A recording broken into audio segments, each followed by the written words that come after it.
to have more people, jump on board because it is community focused, but we also, it is the connection as well. So we're making sure that we make sure that there's a connection, networking pieces. And one of the things that we want to do with this group as well is provide an opportunity to bring awareness to a place at the table. Right. I absolutely love what they're doing. Yeah. So, we always ask for if anyone's willing to donate. And then once we go live at the place again, people will be able to order some food. And so we'll be able to support the place at the table as well. So I'm excited once we are able to come together like that. Right. Yeah. Well, you, my friend, being first and foremost a visionary and bringing those opportunities in, it's those planting those seeds, because I think that, there's a lot out there, right? There's a lot of podcasts, there's a lot of online, because that's where everybody is. Yes. But I think when you really look at, how can those win-wins, every visionary I know is a win-win person, because we look at the gaps, right? It's like, where can we connect the dots? In as many places as possible. So, that's what I really love to hear too, because you're always thinking it's like, okay, we could do this, but then how can we connect it and augment this other piece? And how can we bring value to this other piece and thread that all in? So that's exciting. Yeah, I'm excited. And it's all about community for this one in particular. Yeah. Bring as much community as we can together, and then also support, the place at the table, which is all about community as well. For sure. For sure. Well, I love that name, A Place at the Table. I oftentimes, it's like when we're thinking about our lane, we have to own our place at the table is oftentimes what I say, and then once we kind of know where our place is, it's a lot easier then to focus on where we can invite other people to their places at the table. Yeah. Because sometimes, I was saying to a client the other day, he says, it's not like I need your permission, but sometimes hearing these things remind me that I have the permission for certain things, right? Like taking a place at the table, like, oh yeah, there is a place for me. Thanks for reminding me, kind of thing. So I just love the name because that's what I always think about. Have you been there yet? I have not. This was actually through this group was the first time I heard of it. Oh, wow. You have, I'll let Rita. Rita does a great job at describing a place at the table. So when we're getting ready to get started, I'll let Rita talk a little bit about a place at the table, but it's one of my favorite places in Raleigh. So, and then Maggie Kane. If you don't know Maggie, you need to meet Maggie. She's just absolutely amazing. And she's young. Lady that had a vision and brought the vision to life. And they're doing amazing stuff for the community out there. That is so great to see. That is so great to see. Hi, Erin. Hi, Dino. Hi, Angie. It's so good to see you guys. Hey, everyone. Thanks for joining us. I haven't seen Dino in a while. You've been hiding, my friend.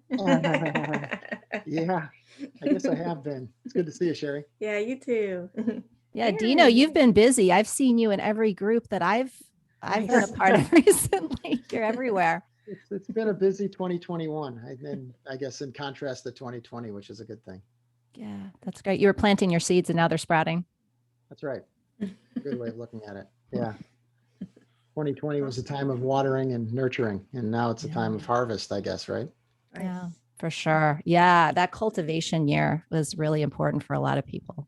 Mm-hmm. Awesome. Do you guys have plans for the weekend? Has anybody got big plans for the weekend? Did I miss that conversation already? You're just saying that it's good. It's Friday. Yeah. What'd you say, Paul? So we're headed down to Charleston for my daughter's gymnastics competition. So be able to see some friends. Oh, I love Charleston. Okay, so well, you guys know what moves me. Charleston's food scene. Rada, I've heard that. Or Rada, I'm sorry, I keep saying that. Okay. I've heard that. I have not been to Charleston, but I have a few people who live more in the South region, and that's what they say. They're like, oh, their food. Like, okay, that's all I need to hear. Oh, you gotta go. Yeah, Charleston and New Orleans. The food in those two areas, there's something magical about the food in that area. So yeah, Charleston is definitely a good, especially like what I like is when they're using the foods that are indigenous to the area and the ways that they incorporate okra and rice. And so there's just meal and oh God, like I'm getting happy thinking about it. So everyone here that does not know Rada, we all have heard about love languages.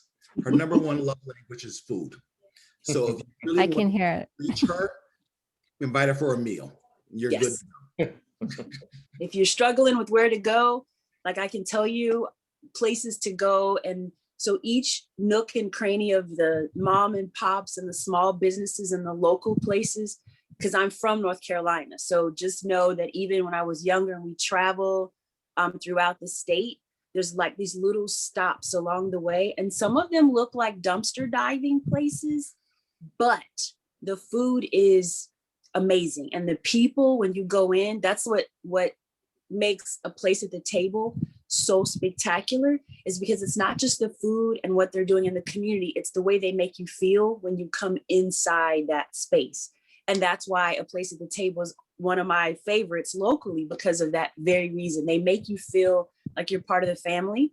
And when you come in, they give dignity to everybody. It's not this, chain of whether you have money or the haves and the everybody is treated the same. And that's what I love about that space. So, and the food is also just as good. So yeah, if you need to know where to go, I'm your girl.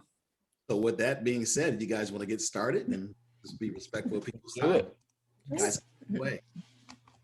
All right. Well, welcome everybody. I'll kick it off here. I'm Sherry McManus with the Lou Everett Group, and Lou's not with us today. He's actually on the phone with with doing some business, so it's just myself today. But that's all right.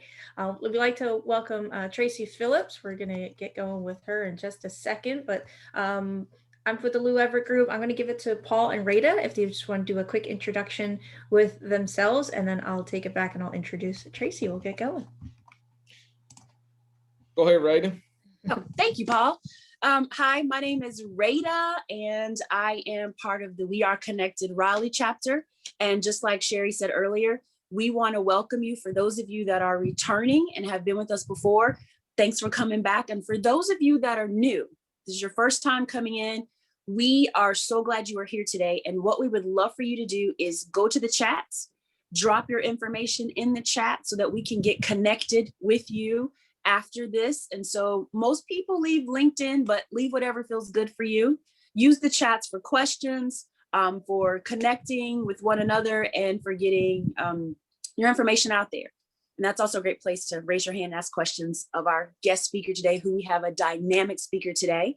And when we get out of this pandemic, which I think we're a step closer, according to Governor Cooper, is we will be meeting at a place at the table, which is located in downtown Raleigh. What we love about our sponsor and the owner, Maggie Kane, is that is a place where you pay what you can. And what that means is that they are feeding people in the community with dignity, one person at a time. So if you can, we ask that you support them by going down there and purchasing a meal, pay what you can. And if you can pay a little more, do that, because when you pay it forward, you are paying the ability for someone to eat. And that's what I love about a place at the table. She feeds everybody. So go to there. I think we're going to put the information in the chat, but if you will go, and again, we're asking donations, stop by and get a meal, stop by and say hi, but you can also volunteer too. So a place at the table with Maggie Kane. Thank you so much. And again, we appreciate you guys being here. And now I turn it over to Paul. So Paul, carry it on out. Thank you, Rita. Welcome, everybody. Glad to have you here on this Friday. I hope your week's going good. I hope you have either great plans for the weekend or plans to relax and do nothing. I'm Paul with Crusher Raleigh. We help people save money on their trash, and look forward to connecting with everyone. Again, please put your information, as most of you have done, in the chat. Let's connect on LinkedIn, and would love to know how I may be of service to anyone. So let me know. Thanks again for coming. And Sherry, go on ahead. All righty. So let me bring up Traci's here. All right. Well, everyone here is in for a treat. Traci Phillips is a 15-year background in education with a master's in curriculum development and instruction.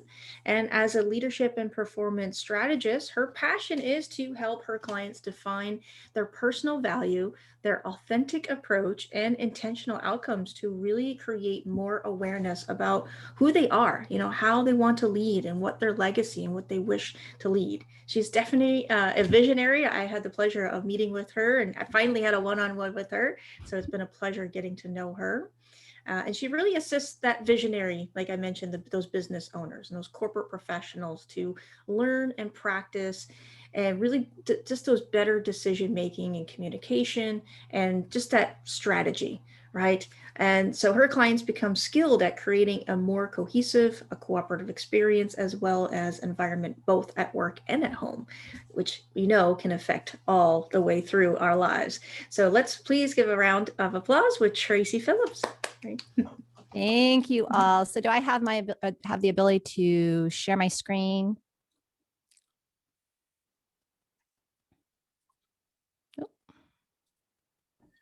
All right, give me 1 second. I'll make you a host. Okay, thank you. There you go. Okay. Oh.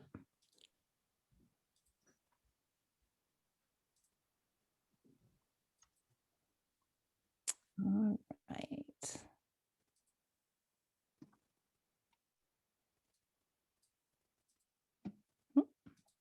There we go. Can everybody see that all right? Yep, good. Okay, great. So thank you all for being here this morning. I know that everybody has a lot going on and it's a Friday. So, a lot of times we're ready to just get into the weekend. So this means a lot that you're all spending your time with me today.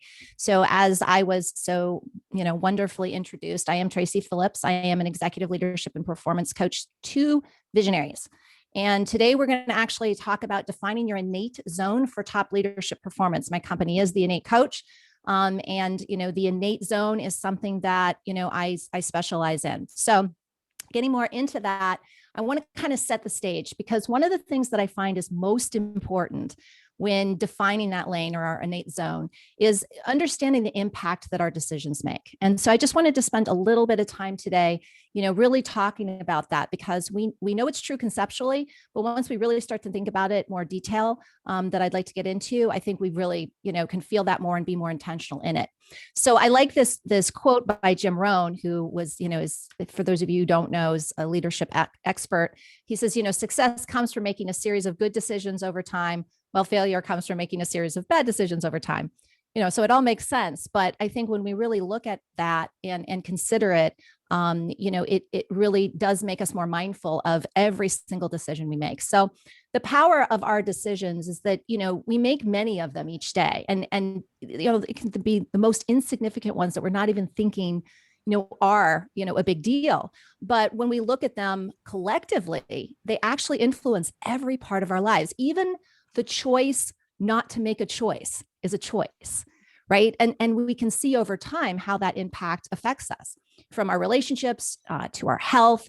There is really no decision that we make that is exempt, from affecting even the smallest things in our lives, right? So those decisions, as we start to consider them, how do we make good decisions? How do we make decisions that, how do we end up making decisions that maybe don't align with us so well? It really is about understanding some key concepts. It's been a rough couple of year and a half so far, in a lot of people's perception. And I think, again, that choice of mindset is the first, place that we can make a choice that really can affect us. Do we look at things as, oh, how awful? Do we focus on the oh, how awfuls, or do we focus on the opportunities? Just the other day, a woman in a BNI chapter reached out to me. She's in Canada, and she says, I saw your webinar that you did for BNI boosters. And she says, I wanted to invite you to visit my group, my chapter. She says, I spend my weeks going from BNI chapter to BNI chapter around the world, meeting people. I thought, what a great thing. I had never even thought about that. Right. And so there are more opportunities, but again, avoiding looking at blaming situations for where we are. If we consider how something occurred, it actually all points to choices and decisions that we made that set us up, for that particular situation. So from time to time, there may be exceptions, but if we are really, truly honest with ourselves, literally our life is a mirror image of the decisions we've made. So in that far right corner, and for those of you who don't recognize that upside down triangle, it's the drama triangle that was first created by Dr. Stephen Karpman in the 1960s. He was a clinical psychologist, and he was trying to create a very simple model that would show how our ego kind of creates these dynamics through these particular roles that we play that keeps us in disempowerment. And at the end of the day, we cannot create an empowered solution from a disempowered state. So when we're making choices that leave us in this place of disempowerment, we literally cannot move forward effectively, right? So we are tending to make decisions that are taking us in a direction we may not want to go. So if you're ever interested more in that, for those of you who are not aware of that, of his work, that is definitely, I recommend it. So also, there's the opportunity to look at the good decisions that we make, right? And when we are making decisions that are well aligned, regardless of how little they seem, we'll actually know by the way we feel. We'll feel more happy and more, again, aligned with ourselves, who we're being, and because we actually are doing what is integrity with who we are, how we want to show up, and also the impact that we want to make. And so again, that other triangle that you see, the right side up triangle, that was the reaction. Eventually in the 1980s, a man by the name of David Emerald came along, and in his Power, the Power of TED book, he talks about how he created this right side up triangle kind of as the antithesis to the drama triangle that Cartman created in the 60s as a way to show how to create empowerment, right? We don't want to be in disempowerment. We don't want our ego to run rampant and be reactionary in life. We want to be able to be making intentional choices, but how does that look? And so his simple dynamic triangle there with the creator as the opposite of victim and the coach as the opposite of rescuer and the challenger as the opposite of persecutor. You kind of learn through looking at those particular dynamics how to shift not only your mindset, but your choices so that they're more in alignment with empowered decisions. Right. So how do we improve our decisions? There's three main things I like to look at. First, as simple and maybe trite as it sounds, believing in ourselves is absolutely crucial, right? We also have to believe in our ability to make good decisions. What we aren't oftentimes aware of is something that I call, the boy who cried wolf syndrome. How many times have we made promises to ourselves that we have not followed through on? Every time we say we're going to do something or we're going to show up a certain way or we're not allow, somebody to affect us a certain way, we're not going to react. And we don't do that, it erodes at our own self-trust. And over time, we actually have a problem thinking that we even have the capacity to make good decisions. So it is really important that we even think about, making that decision, but then making sure that we're supporting that decision and following through on that decision, because when we don't, it does take little chinks out of us each time. So following your gut and your defined outline of what you have to give, how you want to be, and where you're meant to serve. Like with any skill, as you become more and more intentional and keep those congruent decisions in line, you'll get better and better at it. So first, believing in ourselves and our ability to make good decisions is number one. The second is accepting responsibility for those decisions, because sometimes things don't go the way we planned, right? Sometimes, a lot of times they don't. But when we take responsibility for our decisions and shift from any kind of blame, even blaming COVID at this time for taking certain things away from us is actually being in a state of disempowerment. So how can we look at that instead of a blame shame game, where we can take that responsibility through our own choices and look for those opportunities? Because, the circumstances we find ourselves in, again, are, a conglomeration of the decisions we've made. And instead of looking at where we don't want to take responsibility, where can we be more accountable and intentional in the choices that we make in the future? And then third, becoming aware of our decisions, right? Not only in the day to day, in the minute to minute, right? And how we start with our what, how, where I'm going to get into in a minute. So again, how do we prove our decisions? First, we believe in ourselves and know that we can make good decisions. Secondly, we take responsibility for the decisions we make. And thirdly, we become more aware of how those decisions are impacting us in that day to day. All right, so let's take for a moment. I would like you all, if you're willing to close your eyes, because I want to set the stage for you for the rest of today and hopefully the rest of your life. So for a moment, I want you to focus on what we call either or decisions. It's simple. We call them either or decisions because either you're deciding to do something or you're deciding not to do something. So this is what I want you to consider as you have your eyes closed. In everything you intend to do today, before doing it, I want you to ask, if I do this, does it align with who I am, how I want to be, and where I want to be? Now, if the answer is no to any of these questions, then the action you might be considering does not serve you, or it doesn't serve you quite enough, right? And you might want to seriously consider either not doing it or altering how and when you do it. Because after today's presentation, as you go through your day, I want you to note the powerful changes that you make from this intentionally driven decision-making process. Just simply asking, is this aligned with who I am, how I want to be, and where I want to be, right? And hopefully this little tiny bit, if you take nothing else from today, this will help you. You can open your eyes if they're not open already. All right, so again, the little decisions you make each day will allow you to become the person you become, or will lead you to become the person that you are tomorrow, right? And so remembering that we create what we become through our little decisions. Okay, so let's get into the what, how, and where, which is kind of what I've been promoted for today.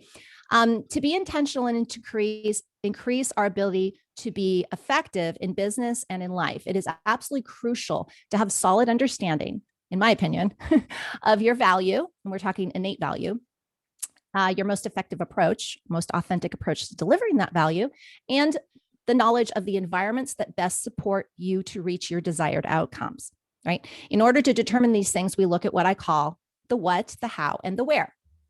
All right, so again, in this presentation, we're going to be looking at what, how, and where, and how to create a solid, personally aligned plan and knowledge of how these particular pieces work in order to make the choices and produce the individual results you want in all areas of your life. So, is everybody ready? Yeah, okay. All right, so let's get started. So first of all, I kind of want to make a distinction between a couple of things, right? The importance of our inner relationship to our outer impact.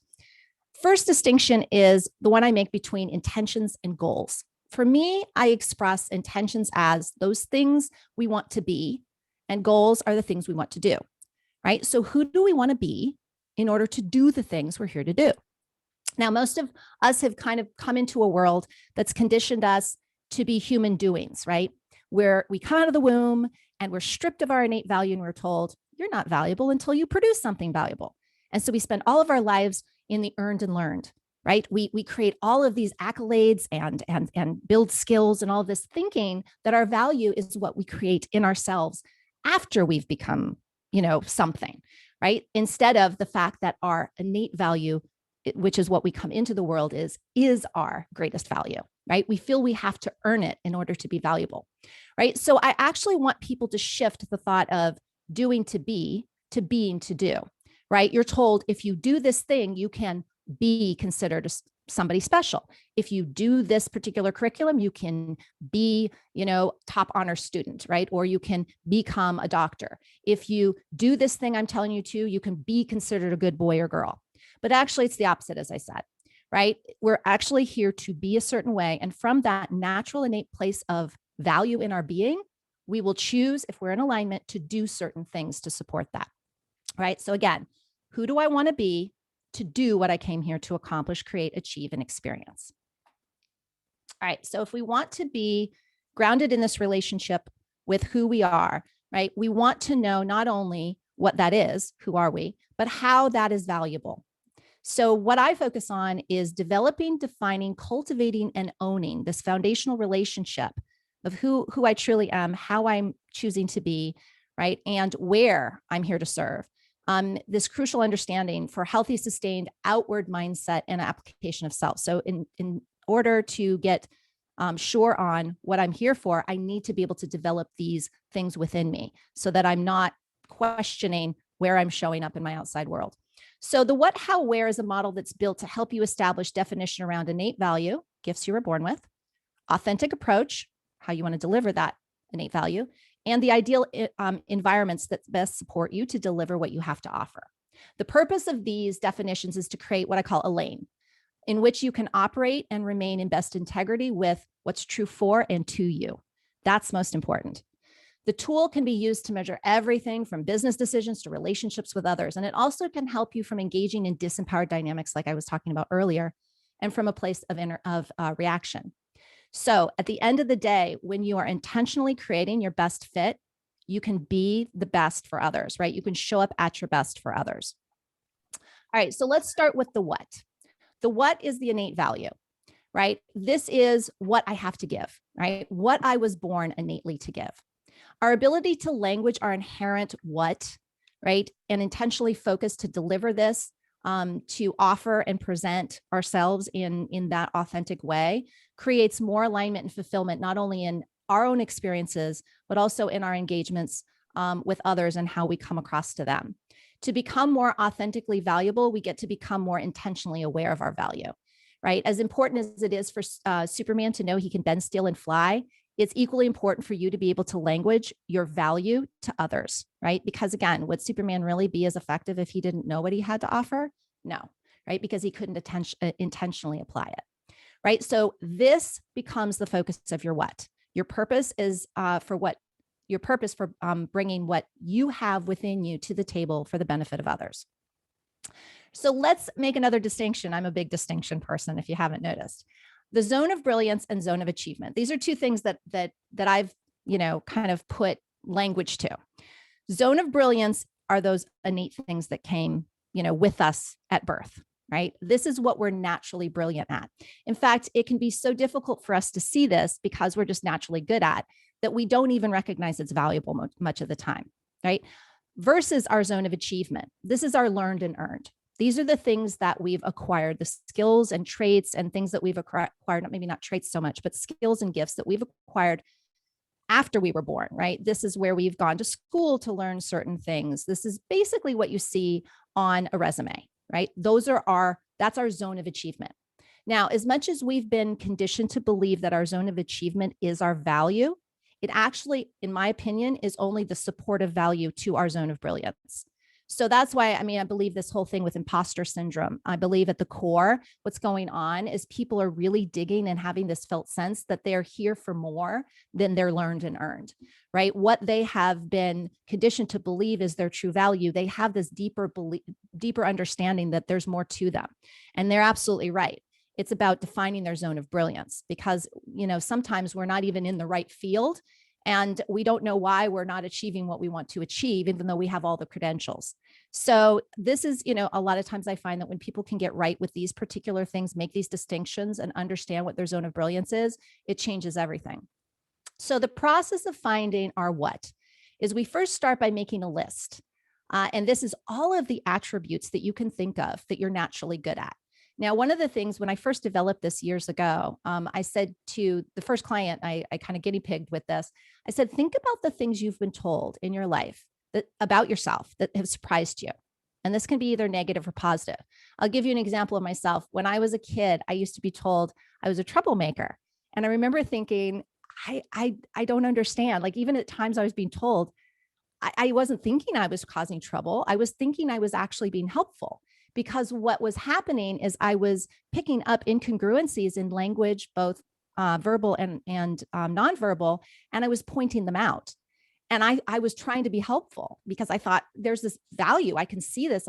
Not that I was aware of it, but because the adults in my life didn't appreciate having their stuff called out, I was told I was, a troublemaker. So, that brilliance, that ability, that gift that I had, I started to kind of shove it into the corner because I was being told it wasn't good. On the positive side, I was told often that I was very wise, that I had this ability to just see things. And of course, as a kid, I didn't really know what that was. I thought it meant I was intelligent, but wisdom and intelligence are two separate things, as we know.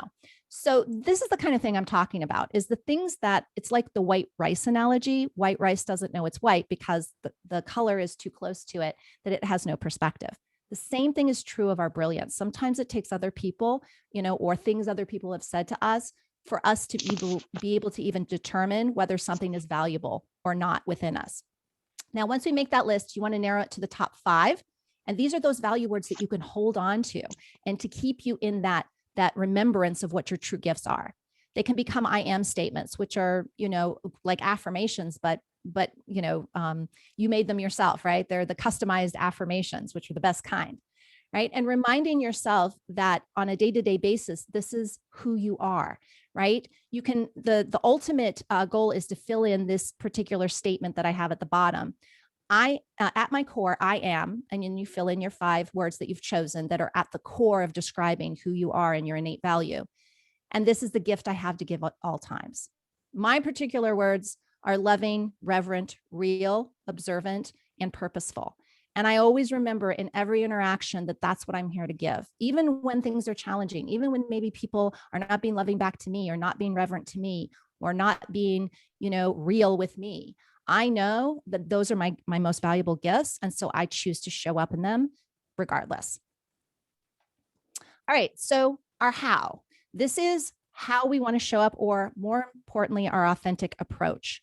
Your approach to life, or your how, is how you choose to deliver your value into the world and how you wish to be seen by others, both in your personal way of showing up, but as well as the choices of engagement with how this affects and impacts other people, right? Many people may not take the time to see and understand what you have to give, but they will know how your words and behaviors leave them feeling. So one of the things that I like to always remind people of is a great Maya Angelou quote. So I have somebody not on. Thank you. Is a Maya Angelou quote that goes, people will forget what you said and they'll forget what you did, but they'll never forget how you made them feel. And so really our how is not only, our approach, but it's also remembering how our approach is affecting other people. So similarly, if you have a particular approach to things that is not in alignment with your what, or your innate value, it will be more challenging for people to receive the benefit of what you have to give and deliver. And I'll give an example of a client I had a couple of years ago. She was a single mom. She had a 17-year-old son that she was raising. And she was, let's just say, an overzealous parent. She was a bit of a helicopter parent. And although she felt like her what was love, right? She wanted to deliver love to her son. The way she tended to do it was very controlling and manipulative. So he wasn't receiving the love in the way she intended it. So her what and how were out of alignment. That's something that happens a lot of times. And we can look at it in the marketplace as well. So this applies both in business and personally. So let's look at action versus reaction. When we are really, really focused and intentional about how we want to approach things and how we want to come across and be seen, it's a lot easier, even when things go south in our lives and are challenging, to choose action versus reaction. When we don't know what lane we're meant to drive in, we're all over the road. I remember the first time I took my driving test at 15 and a half, and they had just repaved this huge highway that I was meant to drive on. I ended up failing the test because there were no lanes, there were no lines. And I'm like all over the road as a new driver, right? And so having that lane is really important. Knowing where we really choose to show up and how we want to do that will keep us a lot more mindful of the actions we're taking, as opposed to when we're just in reaction mode because we don't really know where we are in time and space. So the process is very similar. Of choosing our how is similar to that of choosing our what. Again, we're going to make a list, right, of words that describe how we want to be seen and how we want to deliver our value, right? How we want that value to be received by others. You're again going to narrow it down to 5 approach words, and you can finish the statement with others see or experience me as. What words do you really want to be mindful of when it comes to how other people experience you, how you come across, right? Then you want to consider some of the questions you can look at as, how do you feel when you make those statements? How does it look, right, in that vision in your mind when you show up this way? How do you get to think about yourself in order to do that? And what does showing up this way inspire in others, right? Because we're all here to model and mentor, right? If we choose to, we all have the capacity to do that no matter what title we have, right? And then again, at the bottom, there's a statement that at the end of the day is really great to be able to get that resonant point on whether your 5 words are really the ones you want them to be, is when you fill in this sentence, at my core, my approach is, and then you put in your words, and this is how I wish to impact others at all times, right? So again, that impact, right? This is what I have to give, but how do I want that impact to be received? Finally, our where is the last part. And this is equally important and oftentimes the one that people forget, right? So this is my ideal environments, right? This is where I'm meant to serve. Knowing your ideal environment, where you want to go and where you want to be, will help you to better understand where your value, and this is really important, is not only valuable, but valued. So many people I see, they know their value, and they know that value is valuable, but they end up in environments where they're not valued. We need to have all 3. We need to know our value. We need to know how it's valuable, and we need to be places where it's valued, right? It allows you to focus on the supports and conditions under which you perform at your best and are happiest. Because, quite frankly, when we're happiest, we perform at our best. It's just the way it works. So in understanding your ideal where, you can better connect to your purpose, to the place in which you want to be and offer what you have. Right. For me, I know that I don't work with just anyone. I work with visionaries because that's where I do my best work. It's also because I'm happiest there. I love working with rock stars and racehorses all day. I like fast pace. Guess why? Because I'm a visionary. And that's the kind of environment I need to be in to be producing what I came here to produce.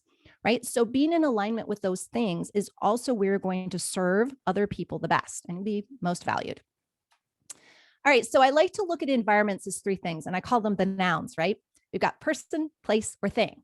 Now, people can be environments, just like, when you surround yourself with certain people, what do they say? The closest 5 people to you is who you become, right? So they become an environment for you. When you are around certain people all the time, they influence you in such a way. Places, obviously, when we spend time in certain places, they influence us. And things are experiences, right? Or ways of thinking, right?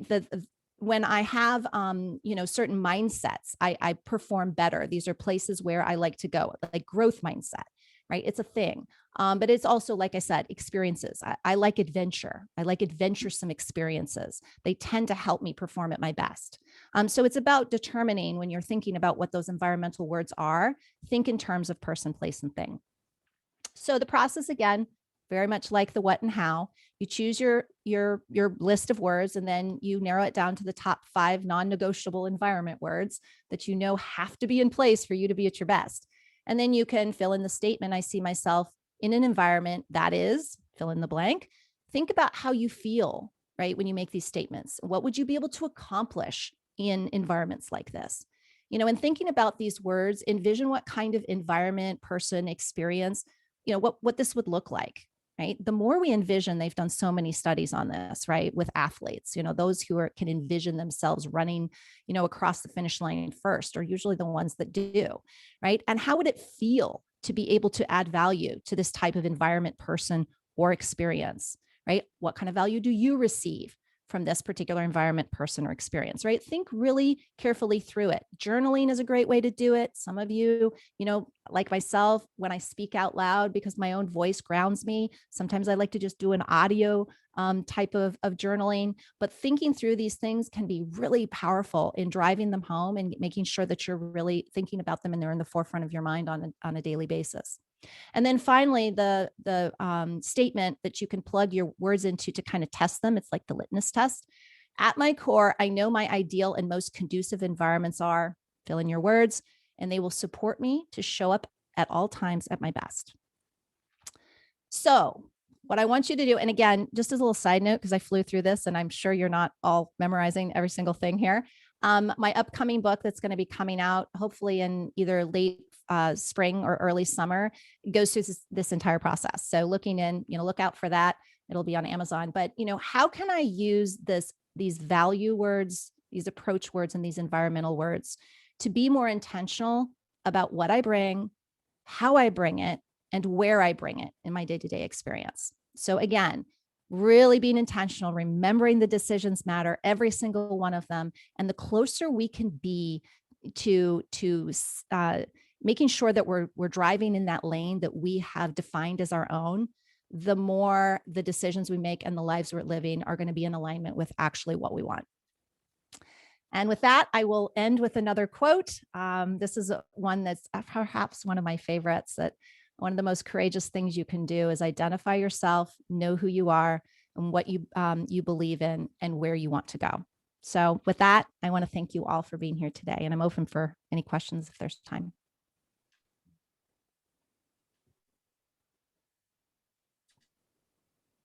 Thank you, Tracy. It's a question, a little bit of a statement. One of the things you talked about as a kid, you were labeled as a troublemaker. And I have a 6-year-old son that's very similar to how I was when I was young, very fidgety and creative, a wandering mind, and just very creative mind about how the world is. And, I've seen from school and other folks around, there's a suppression of that creativity. Mm-hmm. And I go back to think about that as well. And where I'm now as an adult is tapping back into that creativity and that mind and that self-awareness, and not fitting into a box that we had. And what is how do you help? Because I feel like from the many times I've heard you speak, that's one of the things that you're able to do, is you're able to get folks to tap back into that creative mind and that spirit and that fidgetiness to become self-aware. Like what are some ways to tap into that now as an adult and to get that creativity back? Well, that's such a great question. And we're in a time, like I always remind people that, I know with me, because obviously I work with visionaries, 2020 was probably one of the biggest growth years for all my clients, because where do creatives thrive? In chaos. 2020 was a very chaotic year. I think we all can agree on that. And yet people like ourselves, very high creative people, do really well with that, because guess what comes, hand in hand with chaos? Innovation. Right? The need to come up with new ideas and ways to approach things. So that's our zone. That's our jam. That's what we're here for. So that really offered, 2020 really offered a lot of opportunities for visionary minds to come to the forefront and say, I have ideas, and then some. So I think part of it is looking for those opportunities. I mean, thankfully, things have changed a lot. I'm almost 53. Things have changed a lot since when I was a kid. I mean, there weren't the opportunities of different kinds of schools. We were all put in certain boxes and expected to do things certain ways. Nowadays, you can do online. I'd say for your son, I know the question was more adult oriented, but any one of us, that where is so important. If we're not in environments that are conducive for us, it just makes it so much harder. It's like putting extra rocks in our backpack. We can do it. We can slog up that hill, but it's going to be that much more challenging. Why do it? Why carry those sandbags? Let's find these environments, because they're there. They're, opportunities. My daughter and her friend are starting an online business at 13, because they have this extra time. I mean, school just isn't what it was. They try their best, but they do have a lot of downtime, and they want to feel purposeful. Right. So it's really about, kind of like that woman said in BNI, like, I love to travel. She's like, I love to travel too. And now I travel virtually every day. Finding those things that help us tap into what makes us happy and where our creative juices can have an outlet is 100%. Again, those decisions, it's up to us, but there's so much available. So I would say, look for those, think about what it is. I always say for creatives or visionaries, we tend to have a certain view on certain gaps. In other words, we're always looking at where things can be better. And each one of us has a different lens for that. Each one of us notices different things. Like I read things in language, Sherry might, read things in a different way, but it's all that visionary trait of being able to pull things out where there's gaps. And so I would just say, what do you see in the world when you look out there that needs to be fixed, improved, expanded upon, however you want to look at it, and start picking there, start finding resources there, start asking questions there, because, you're going to be called to certain directions, and your only duty is to show up there. Traci, if I could jump in. So I'm actually a client of Traci's, and I will tell you, 2020 has, I feel like the analogy I give people is in the Millennium Falcon, they have those two levers that you shift forward, and then you kind of start seeing the streaking of the lights. I've pushed the levers forward. And that's what 2020 was for me. And the reason I joined these is because every time this is a constant journey of kind of re-examining kind of where you are on that path. And what has happened for me, and through a lot of what Traci has said, is just simply this idea that I just started getting rid of all those people saying, Vinay, you can't. So can't just kind of, I put them in a box, and I've just kind of avoided them altogether, and just started finding people who said, yeah, you will. And then all of a sudden, I made a jump to light speed. Again, and where I'm kind of going with this, Traci, is this journey. It seems like it's just a constant reinvestment in yourself and a reinspection of that. Does that journey stop it? Because it seems like every time I come around the corner, there's just this whole nother revelation that comes along with it, and then another level of speed. Does that make sense? Yeah, it makes sense. And I really appreciate you saying that, Vinay, because, one of the things I love about visionaries and why I love working with them is that you can give them a particular tool or insight and they're off running a zillion miles a minute with it. I mean, Vinay is a perfect example, if I may use you since you're here and you've spoken up, is that a lot of times it's just giving that permission, right? We forget because we've been sold this bill of goods, because this is the way I look at it. Visionaries are salmon swimming upstream, while people who aren't visionary are trout going downstream. Most of the world is built on trout needs. And so salmon have kind of been like, are we doing it right? I mean, I'm being called to go upstream. I think this is what I'm supposed to do, but there's only a couple of me doing this, and I'm not really sure if this is right. So we've really questioned ourselves a lot. And we felt a lot of times that we had to extract ourselves from the current population in order to be ourselves. So to be able to kind of rejoin and as Vinay said, to find those people who say you will, it's that belief, because I give my visionary clients the tiniest bit of support and just showing them, oh no, this is normal. This is exactly how you think. This is why it is. This is why your lane is important. And then they're like, oh, and off they go to the races. And it's the most incredible thing. And so I think that that's true of all of us, whether we're visionary or not, that sometimes we just need to be reminded that we have the permission to be. And, it's like, oh, you see that as important? Yeah, that's relevant. I always tell people everything's relevant. It's just information. We just need to figure out where it fits. Right. But what you're feeling, what you're thinking, what you're being called to, all of it's relevant. Right. There's nothing that, you shouldn't be thinking or feeling. We just need to figure out, again, how to utilize that and where it fits. So, I think that's the piece. No, it doesn't stop. It always continues to, like Sherry's like, never stop.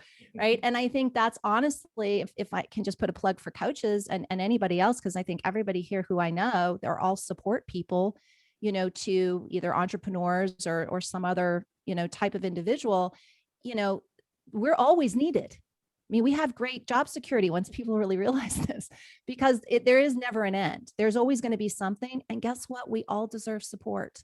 I always tell people, it's like, you're worthy of more than just what you're being told you're worthy of, or what you want to learn you're worthy of. You're worthy of support by other people. And that definitely speaks to that you will piece that you said, Vinay. So I appreciate you mentioning that. I don't mean to dominate the conversation, but I will tell you, I've actually started doing that for others in my company, and they've started pulling me forward too. And gosh, that is the most satisfying feeling in the world. They're starting to pull me forward, which is, that just takes a huge weight off my shoulders too. It's just working on so many dimensions. That's enough. It's the momentum. Yep. It's the community, as Ed was saying in the beginning. I would like to add, first of all, that was great. Like everything that you gave, I'm a visionary and I recognize and I've known. So the part I think that's awesome in your presentation today is, regardless of where you are, whether you know you're a visionary and you're on that path, or you're trying to figure out how to get on that path, you gave such great tips and actionable, like things people can take away today. But my question I'm going to pose to you would be, for people who aren't sure if they're visionary or how to get on that path, what is something that you would suggest that people could do in their everyday? Because for visionaries, we already know, like everything about what you gave today, there's takeaways even for us that already know this. And that's why I'm so excited. Like seriously, like there was so much good stuff today. And if you guys did not get this, I'm already saying, I haven't read the book, got to get the book. I'm telling you, if you aren't sure, and when you get on the path of being a visionary, it's the most liberating, free thing that you can have in the world. Because when you know your purpose and you're operating in it, it just opens up more doors. So with that being said, what would you suggest to people who aren't quite sure, or what they would need to do to begin to get on that path outside of the things like what you gave today? Is there any one thing that you say people need to do every day? Is there something people can put into their, brush their teeth, put your socks on and do this?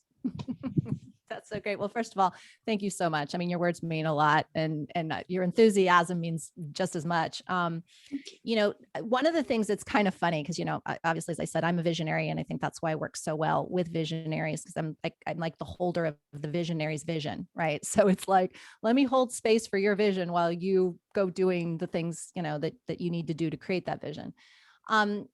I discovered, I didn't know until 2020 that I actually was an executive coach to visionaries.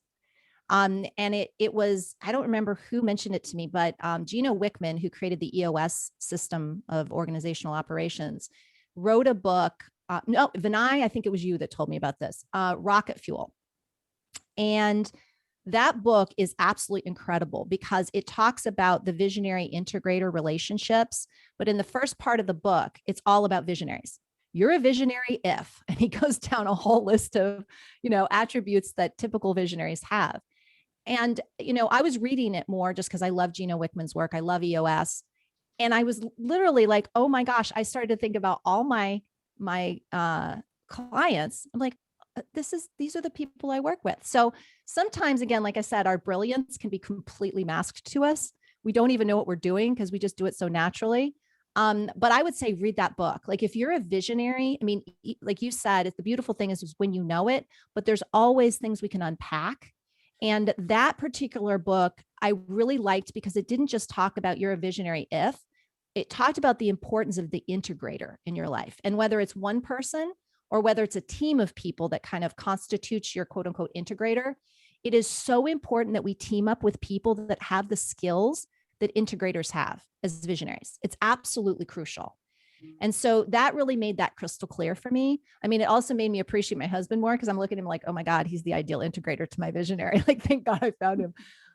So it does bring a lot of that clarity to what we're already doing. And I think that's a big thing we're always looking to unpack more of. Retta, that book gave me the heebie-jeebies. I feel like someone had been watching inside my window for the last 40 years. Oh, wow. It was pretty amazing. Right on the money. Yeah. Rocket Fuel by Gino Wickman. That's awesome. That's awesome. More questions? Because here's the thing, before you guys, because we want to keep this going, and even afterwards, we're going to do some networking. So keep those questions coming because, again, I'm here to tell you because I squirrel as an entrepreneur. So if you don't know what squirreling is, if you've ever seen a squirrel and he's trying to cross the road, he's like, I don't know, and he's over here, that is me. So to have someone on here today who can tap into my inner squirrel, like I didn't do my grocery list, I didn't do anything. I listened and I was taking notes. This is good stuff because right now you've got a person who is a visionary and can help you get unstuck, can help you kind of move and propel forward. Ask, because I'm trying to tell you, this is good stuff, people. Traci, can I share something that I thought was actually really kind of eye-opening for me? And I'd love for you to share this with others. The way you saw it was, my father was a fantastic man. I love him. There's no question, but he's more integrator operator than me, who's kind of squirrel. Rather to use your I am 1,000 miles a minute all over the place. One of the things that you told me was this idea of discipline. Everybody's got a different discipline. Is not just doing the same thing over and over again. Discipline for each person is highly, highly individualized. And as soon as you told me that, I was like, yeah, because there's things that discipline to me is this idea of continually applied effort over a period of time at my way. And once I started to realize that, I was like, holy crap, I am doing the same things over and over again. I continue to apply attention to that. Do you mind talking to that? When I heard you say that, I was like, oh, I can release all this other baggage that I've had for so long where I was a terrible person. I love that. Well, and I appreciate you bringing that up because, it's the permission thing. You permission to do you, right? It's a do you boo thing. I mean, it's real in every aspect. We can apply that. And, one of the things that, the squirreling piece, or I got the bright and shiny, where we're chasing all the bright and shiny. One of the things I tell all visionaries is that one of our greatest duties, we were made this way, absolutely perfectly. Nobody was made accidentally. Everybody was made to be and do exactly what they were made to be and do. We just need to figure out what that is. And it doesn't fit into the boxes that we've been conditioned to. And so one of the things that, visionaries, I think their duty is to get down what's in their brilliant mind. Right. So one of the first things I told Vinay was, okay, you need to find what works for you when it comes to getting it out on paper, getting it out in a mind map, whatever works for you, whatever that piece is for you. The discipline is getting it out, right? Whether it's getting out on paper so that the visionary can pass that on to their team so they know what's in their mind. Because again, visionaries operate at 40,000 feet. Right. So it's like, I use the analogy of like a labyrinth below. So we see people in this labyrinth below, they can only see what they see right in front of them, but we can see it from top down, bird's eye view. So just because we see it doesn't mean we're meant to go down there and do it. Whether it's as a coach telling the person down there, hey, take 2 lefts and a right and you'll be out. It's not my job, right? It's there to support them. But by being able to see what's possible, we can give them different things to consider, right? So it's the same thing with visionary is, you want to get out what's in your brain because you're looking from a global perspective. And that's very, very valuable. I mean, think about if people like Einstein didn't get out onto paper what was in his head, we would be so much further back, right? So that's visionaries have the gifts of vision into the future, how things can and will work. And it's absolutely our duty to get that down. And so a lot of times the swirling is because it's kind of like that nervous energy when we're carrying too much stuff in our head. When we all have that moment where we get this inspirational hit and we're like, I got to find a piece of paper and get it down before I forget it. Visionaries carry that stuff around all the time, that energy buildup of ideas and seeing things in the future constantly. And I believe that buildup of energy causes a lot of the squirrely stuff. Once we can start to get into this routine of getting it out and getting it down, it will start to connect itself. There's this magical thing that happens. I have a client who has been my book is a perfect example. I've been writing my book since 2015 and didn't even know it until I started to look at the chapters coming together. I'm like, oh, it's already written. That is a typical visionary thing. So if you can get it out and get it down, it will start finding its own place into relevancy, right? You will find, again, you can organize it to, or other people ideally can organize it for you once it's down. But when it's in here, it creates this buildup of energy and that is not going anywhere. It's like the buildup of steam in an engine. It's funny, Traci, because I see this in Lou all the time. I'm a big pitcher, but not as much as him. So I give him props because he has that bird's eye view. He has the more future than I could even think. But it's a good combination because then I can pull the trigger. Like he has the visions and I can be like, okay, let's put a plan together so we can pull the trigger and let's just go for it. So we have a really nice balance. We've been together for 2005. So, it all has its place. And he's constantly writing, constantly putting those notes down. He has to get it out. So I totally, that's spot on what I see in Lou all the time. He has so much of these ideas, and eventually things are going to be pieced together in the right time. So it's pretty cool. Mm-hmm. Well, and I'm glad you said that because it just spurred something in my mind is that, I think also another thing with the squirrely thing is that we're not meant to figure out what to do with it. Our job is meant only to deliver it. And part of that squirrely thing is, do I go left? Do I go right? It's like when you've delivered your a baton, relay race. It's once you've gotten to pass, the baton to the next person. If you kept going, you would literally be taking their job, right? You're meant to pass that baton and they're meant to take it forward. And so, I think a lot of the times when we have these visions as visionaries, and then we think we're supposed to organize them and figure out how to implement them, we get squirrely and we get confused because that's not our job. It's almost a way of the universe coming in and going, no, that's not your piece. Pass it on to the person who's naturally good at that. And it also keeps us in our lane. So I think that squirrely energy has a lot of meaning to it.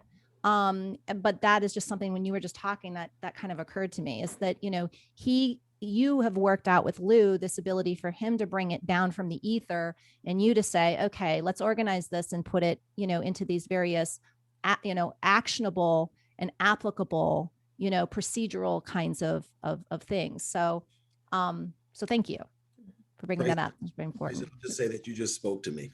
I have all these vision and ideas that are just running around, and sometimes I write it on paper, but I'm like, I don't want to implement it. And it's like finding the right, like Rada knows, I'll call Rada. Rada, here's an idea. Can you go run with it? Or Florida, here's an idea. Can you go run with it? And that you just spoke to me right there because I was like, I can't run with it, but I got the ideas. You're doing it right, my friend. You're absolutely doing it spot on. I was going to say too, to add to that is being a visionary also means at times you can also be the support to another visionary as well. And that's the thing about when you get to this place of taking what Traci said earlier, guys. When you know your purpose and you know what you bring and what you're able to give, it allows you to even know when you don't need to squirrel, because you can't have two people trying to eat the same nut. Like one person can be that all over. And so that support and being able to be that is also a gift and a skill set that you hone in on.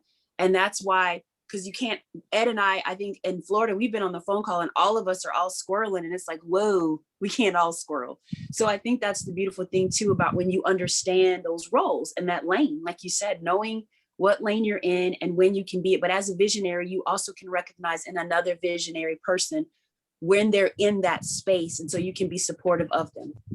That is such a great distinction that you just said, because visionaries, we can either really inspire each other to heighten that energy level, or we can ground one another depending on the purpose that we're aware of, right? So you just gave a perfect definition of what that looks like, is that, some of the only people who can truly ground me, in my visionary brilliance are other visionaries.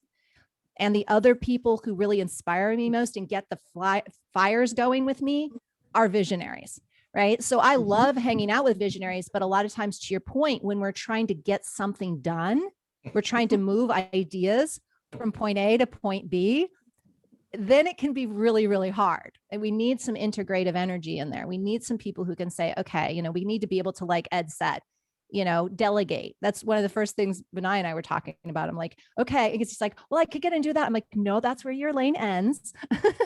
And that's where you get to pass that baton to those people, because that's what you entrusted them with. Absolutely. For me, one of the challenges with trying to admit that I was a visionary and being okay with that was I used to think that visionaries, Steve Jobs, Elon Musk, right? And they have so much money and they sit in this ivory tower and they have minions and thousands of minions who just do whatever they say. And they have no accountability, was also the thought. Actually, there's a tremendous amount of accountability. My accountability is to constantly interpret, and the word you use is invite, constantly saying, so we're going to the top of that mountain. Because for all of them, it always looks like I'm going left, right, squirreling, right? I'm going, no, I'm not. I'm actually looking at the top of that 35,000 foot mountain. That's where I'm going. That's where I'm looking the whole time. The accountability for me is to constantly say, so this is how it relates to getting to the top. And once I started doing that, everyone else just kind of started to say, well, hey, I want to chip in. And they start rolling up their sleeves. Gosh, it just light speed. Light speed. Yeah. I'm loving the Star Wars references, by the way. Good. Thank you, because I've been using it and I don't get people saying that. So thank you. I appreciate that. Normally they're like, oh God, there he goes again with the Star Wars references. But, this is super empowering conversation. And I think that, for those people too, who may not be visionary, hopefully you see where your roles are, as the more integrative types, because, again, I always love to use Walt Disney as an example of a visionary that would have never been if it hadn't been for his brother, Roy, who was the ultimate integrator, right? So Disney couldn't even basically tie his own shoes. Like he couldn't balance a checkbook. He was all, I talk about squirrely, like he was all over the map, but his brother knew how to take those visions and make something of them. Right. And that's why we have Disney today. Whether you love or don't love Disney, it is what it is. But, like Disney was able to grow because there was that great VI team, a vision integrator. So, everybody's important, right? There's a seat at the table for everyone. We were, I always believe that, we're absolutely valuable. Otherwise we wouldn't be here. So, it's just finding out where and how and why. There's a great book called Who Not How. I'll share it in the chat, and it actually kind of talks to all that. So how you find those people that are. And Traci, the other thing that keeps hitting me is you've got to give yourself permission to be who you are. You've got to be self-aware and you've got to be okay with it. And then you've got to have the self-confidence to step into both of those spaces. And I think that for me, I think the thing that's hard is it took me 35 years to figure out that being who you are is really okay. So I think to Paul's point about your kids, like I've got one that my oldest questions everything constantly all the time, doesn't stop. And it's starting to get beat out of him, for a lack of a better way of saying it, through school. And it's been a hard thing as a parent to watch. I was a very creative child. I loved art. I bake elaborate cakes. Like, how my brain goes is stuff with my hands. I was told that wasn't something I should do because I couldn't earn a reasonable living out of it. So my point in all of this is, I think as you think about yourselves and we think about the next generation, being who they are will make them be successful, and nothing less than that is completely okay. And I think the other thing that hits me too, for me, the thing that I struggle with, everybody's done it. You read books, you take personality profile tests, you look at behavioral assessments, you learn who you are. The thing that I struggle with is I'm a visionary and an integrator at the same time. So it's like the whole, I've got to figure out what my wheelhouse is and constantly tell myself, you can't spend time on this. You can't spend time on this. So everybody's got their thing that they're dealing with. And I think just knowing being you is totally fine. Anyway, just 2 cents, just something to think about. Because I think for me, it was just being aware of who you are and then giving yourself the permission to be that person. I really wish for all of us that we could get there as quickly as possible in our lives, and we don't. And that to me is the sad thing. So I hope as working adults, we get there as quick as we can, and that we hope that our youth gets there quicker than we did. Yeah. Anyway, food for thought. Thank you, Erin, because I think also too, the one thing I always say is that what serves us serves those who we're serving. And when we become aware of these things for ourselves, we start to parent differently. We start to friend differently. We start to love differently. We start to do everything differently. Right. And, you know, where you're going to be a different parent than my parents were to me, right? To a child that, you know, needed to have those things, you know, held space for, right? They needed to have somebody say, you know what, that's your brilliance. Let's figure out how it fits, and let's let you hone it instead of, you know, trying to smash it down. You know, I think one of the pieces that I also want to make a point on that you just said, which I think is so important, is that my whole book, Looking In, is about just that. We've spent our entire lives looking out for the answers. You know, read that book by that expert to get the answers. You know, ask that doctor about what's right for your, I mean, there's a whole point in the book where I was being told the only way I could get pregnant was infertility. And that just doesn't align with what I feel and think. And so, you know, I had to go outside the realm of what I was being told was the only way by an expert, the top infertility doctor at Johns Hopkins University specifically. And it takes you have to be able to take a risk. You have to be courageous. You have to be able to be like, I don't know how I'm going to make this happen, but that just doesn't align. And I have to figure out what does. And I think that courage to be ourselves only comes from looking in. If it doesn't resonate outside, I mean, what I'm seeing a lot too with all, you know, the marketplace being what it is, where everybody's online, you know, is a lot of this. I'm not doing it like them. They seem so successful. I'm not getting what they're getting. All of this because we've been so conditioned to compare and look at ourselves as a comparison to other people.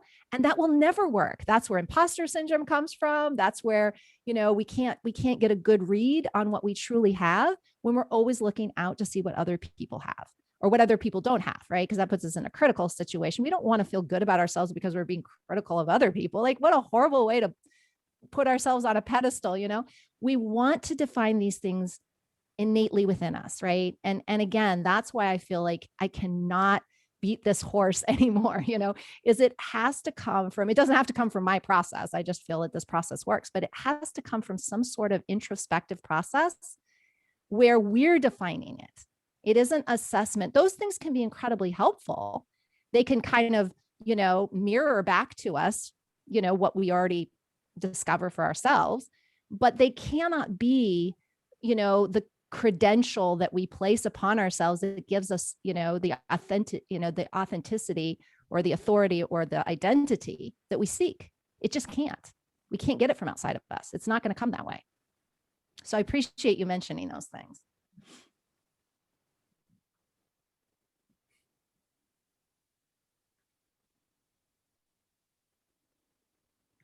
All the squirrels are quiet now. The We're squirrels are all self-reflecting. we're all feeling peaceful, because, well, I mean, that's all we want as human beings, ultimately at the core, is to be seen, heard, understood, and loved, valued, if we want to use the word valued. We want to know that our value is not only valuable, but valued. And I think that when we have these conversations, it does bring a certain sense of peace. It's just like, what I've been feeling or what I've been struggling with, it's like, there's a reason for that, right? And there's a place to go to kind of work it out. Well, Traci, I personally want to thank you for all the gems that you dropped and the knowledge. I mean, from our very first meeting when we sat down for coffee, I mean, I just love listening to you and talking to you. So, but thank you for a lot, what you just delivered today. Oh, you're welcome, Ed. And thank you for the opportunity. And likewise, I could talk to you all day. Any one of you, actually, I've spoken except for Rita, it's like I could talk to any one of you all day, which is really a blessing.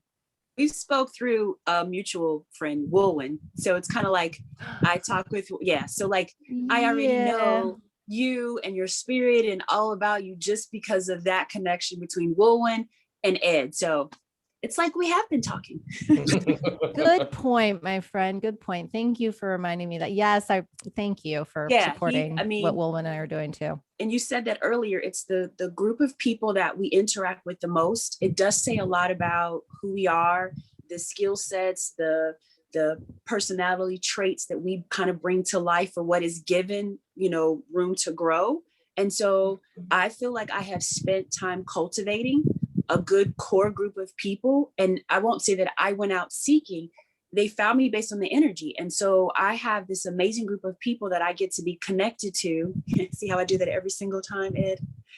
Get connected to and stay connected to, because we're all in this together. And community is the core word for me. Community is very much. And so each of the people that I've been connected to, that have kind of been in my space, that have allowed me to grow, we're all connected to our community. And so that's why I am so glad you were here today and a part of this, because I think moving forward, because all of us have an experience or something that we took away from 2020, and hopefully perspective will have you to say, even in the worst of things, were you able to find something that was golden? Were you able, because, people always say, I was in this valley. Well, lilies grow in the valley. So if a lily can grow in the valley, and lilies lean down so that you can smell it, it leans as opposed to standing straight up. And so you were able to come, and I hope today people are able to move forward in growth, and are able to take this in a way that they can transition into being better versions of ourselves. And so again, thank you for that gift. This is awesome. And thank you for your words. That was beautiful. I just had it, as you were talking, I just had this hit as I'm looking at all the people on this call. I was like, we should all do a book together. If we can find the right integrator to put that together. That'd be a pretty thick book. Oh my God. But how much fun. Holy cow. Like you see all these. Yeah. Like you said it. You said everybody brings to the table a perspective that's incredibly valuable in this particular arena. Mm-hmm. So yeah. This was awesome. Thank you so much, Traci. Yeah, it was great. Thank you. Thanks for a great thing. Yeah, thank you. We could probably sit here all day long and just chat and talk to you. Good stuff. I'm looking at the time, and we want to be respectful of everybody's time. And Traci, you are a gem. That's why we always have you come, and that's why I glean from you on a regular basis. So you're amazing. Thank you. Likewise to all of you. I mean, I feel very blessed to be in this community of people, and it was certainly a pleasure to be able to speak today. So thank you again for the opportunity. Thank you. Awesome. Thanks, well, thank you. Y'all have a good weekend. Yeah, everybody have a great weekend. Thank you again. Yay, we're done.